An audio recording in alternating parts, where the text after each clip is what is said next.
Bismillahirrahmanirrahim. Kisah mengharukan Ustadz Fadlan, yang mengislamkan ribuan warga pedalaman Papua. Papua, merupakan provinsi yang terletak di sebelah timur Indonesia. Papua merupakan provinsi yang mempunyai kultur budayanya yang masih sangat kental. Mayoritas agama di provinsi Papua adalah Kristen. Namun, hal tersebut tak menyurutkan semangat dakwah Ustadz Fadlan Garamatan, untuk menyiarkan agama Islam di tanah Papua. Perjuangan dakwah beliau perlu kita apresiasi. Beliau menceritakan tentang pengalamannya menyiarkan Islam di Papua, pernah 11 kali dipanah, dan 7 kali ditombak, oleh suku asli pedalaman Papua. Ustadz Fadlan, merupakan salah satu pendakwah, yang berhasil mengislamkan ribuan suku asli pedalaman di Provinsi Papua. Ustadz Fadlan, lalu menceritakan pengalamannya mengislamkan pendeta bernama Alfonso, di Tanah Irian pada tahun 1980-an. Setelah gigih berdakwah selama 3 bulan di keluarga pendeta Alfonso, akhirnya, pendeta itu bersama keluarganya mengucapkan syahadat. Akibatnya Tanah Irian geger, dan Ustadz Fadlan ditahan selama 3 bulan, tanpa pengadilan. Saat keluar dari tahanan, Ustadz Fadlan tidak kapok, dan kembali berdakwah.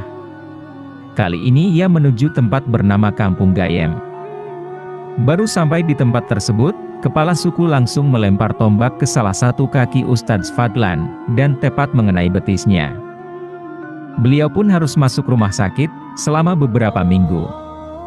Setelah sembuh, ia kembali datang ke Kampung Gayem lagi, hingga akhirnya kepala suku yang menombak kakinya masuk Islam. Tapi lagi-lagi, setelah mengislamkan seorang tokoh, Ustadz Fadlan ditangkap dan dipenjara lagi selama 6 bulan. Ada fakta unik. Kenapa banyak anggota suku di Papua tidak memakai baju dan telanjang? Ternyata, mereka diberikan pemahaman oleh pihak-pihak yang tidak bertanggung jawab untuk tidak memakai baju. Selain dilarang berpakaian, mereka juga dilarang mandi menggunakan air bersih. Mereka, warga suku, hanya boleh mandi menggunakan minyak atau lemak babi saja, ungkap Ustadz Fadlan, sambil menunjukkan foto warga pedalaman yang masih telanjang. Barangkali, kisah dakwah Ustadz Fadlan yang fenomenal adalah, saat 3.712 anggota suku di Irian, berhasil diislamkan, dan mengucap kalimat syahadat. Metode yang ia gunakan, untuk mengislamkan penduduk pedalaman ini cukup unik, yaitu, dengan mengajari para kepala sukunya mandi dengan sabun, dan menggunakan sampo. Usai mengumpulkan ribuan anggota suku, Ustadz Fadlan, dan tim da'inya, mempraktekkan sholat di atas panggung yang telah mereka buat. Begitu kami takbir, Allahu Akbar, warga suku yang sudah mandi, maupun yang belum mandi berdiri, dan berputar mengelilingi panggung tempat kami sholat, kata Ustadz Fadlan menerangkan. Usai sholat, kepala suku langsung loncat ke atas panggung, dan bertanya kepada Ustadz Fadlan, apa yang baru saja dia lakukan bersama tim da'inya. Dengan sabar, Ustadz Fadlan menjelaskan bahwa, yang mereka lakukan baru saja itu, adalah sholat, untuk menyembah Allah Subhanahu wa Ta'ala. Dalam agama kami, yaitu agama Islam, kami diperintahkan sehari 5 kali untuk menghadap Allah Sang Pencipta, terang Ustadz Fadlan, kepada kepala suku itu. Begitu mendengar penjelasan saya, kepala suku meminta kami turun dari panggung.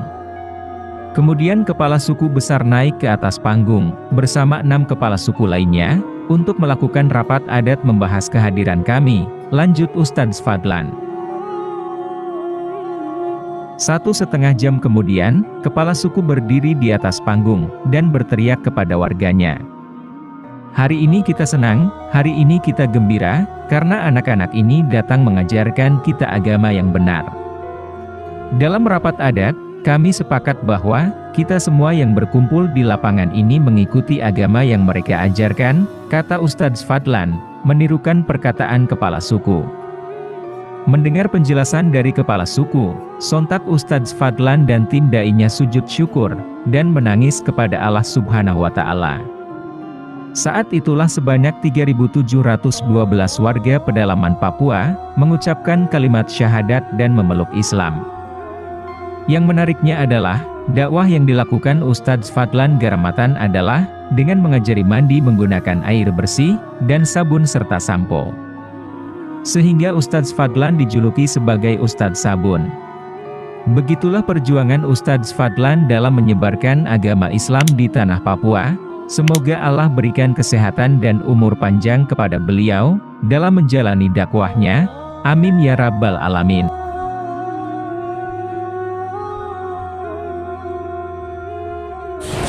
Semua orang beribadah dengan baik, bubar dengan baik. Jadi ya syukurlah, itu doa dan harapan kami dari tokoh-tokoh dari semua lintas agama di tanah Papua.